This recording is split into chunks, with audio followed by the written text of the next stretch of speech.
En primer lugar, la CGT de los argentinos, con el liderazgo de Raimundo Ongaro, que era el secretario del gremio gráfico, planta una bandera de lucha en un momento donde, ya lo dijimos antes, la dictadura parecía como una dictadura muy fuerte y donde los distintos conflictos sindicales previos, ferroviario, portuario, habían sido derrotados. E incluso las propias luchas de los ingenios azucareros con muertos en el caso tucumano. Entonces, que se arme una CGT con un liderazgo antiburocrático como el de Ongaro y los sindicalistas que lo rodean, y que plante una bandera de resistencia, es muy importante en ese contexto. Segunda cuestión, la CGT de los argentinos es un puente entre el peronismo combativo y la izquierda. Esto es muy importante porque obviamente desde el peronismo en adelante la escisión entre el peronismo y la izquierda era fuertemente marcada.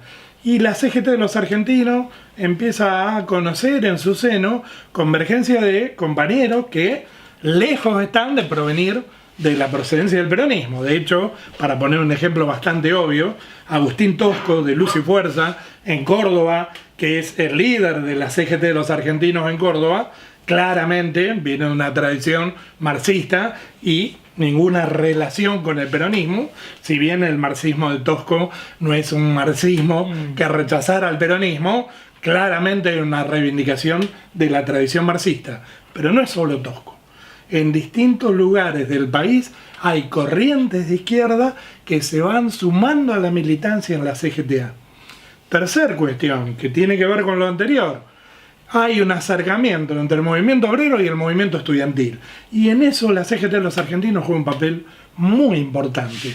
La idea de que el movimiento estudiantil, con las universidades intervenidas, con la noche de los bastones largos del 66, con el cierre de varias carreras, con la prohibición de los centros estudiantiles, con toda la persecución y los cambios en los planes de estudio que se ven en las universidades, hay un enorme descontento, y ese descontento estudiantil empieza a encontrar vías de comunicación, vías de acción común con el sindicalismo combativo en el marco de la CGT de los argentinos. Entonces, todos esos aspectos respecto a la CGTA, si bien la CGTA no va a durar mucho tiempo, para el 70 está prácticamente disuelta, los gremios de la CGTA en su mayoría están intervenidos, hay un giro en la política de Perón que desde el exterior pasa a apoyar la creación de la CGTA, a decir que se tiene que disolver para unificar todo el gremialismo peronista. Todos esos factores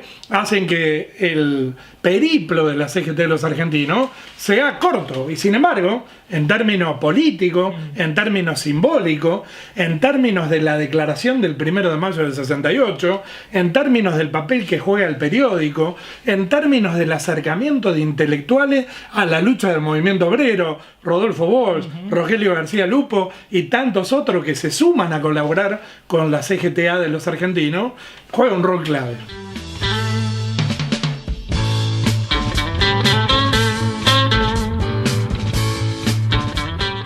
Parece que el rol de la CGT de los argentinos, el más importante es casi, te diría, político que sindical, más a nivel político que a nivel sindical. Fue el eje articulador de sectores de diversidad ideológica, por otro lado. No solamente sectores del peronismo radicalizado convergen en la CGT de los argentinos, como decías vos, ¿no? La figura de Tosco como representativa, digamos, de una dirigencia sindical que no proviene del peronismo, sino que proviene de la izquierda. Grupos católicos, ¿sí? Muchos grupos cristianos que juegan alrededor de la CGT de los argentinos. Y la CGT de los argentinos abre un montón de espacios culturales, la muestra, la que vos hacías referencia antes, ¿no? Sobre Tucumán Arde, se hace a instancias de la CGT de los argentinos, ¿verdad? Me parece también que lo que empieza a hacerse muy perceptible en el 68, y que en los años posteriores va a tener un desarrollo muy, muy grande, es una corriente sindical cuyo eje es una crítica a la burocracia, digamos, ¿no?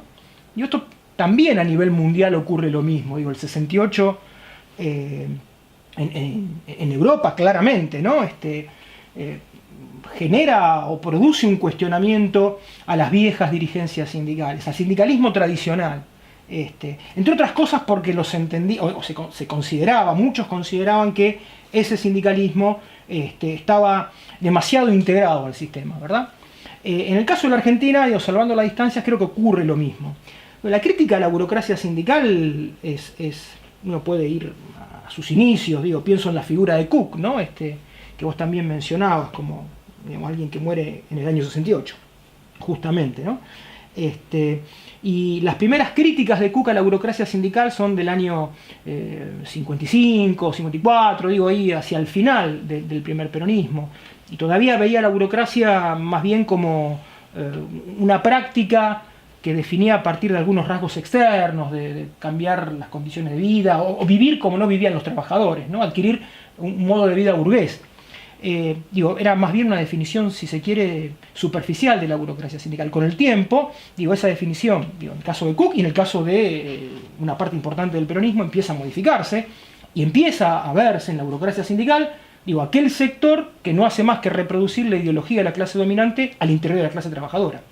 Entonces me parece que ya, el acontecimiento de la Real me parece que es un acontecimiento fundamental, ¿no? Para tomar conciencia de lo que significa la burocracia. Vos hablabas de Walsh, ¿no? El acontecimiento de la Real, en donde la patota bandorista, ¿no?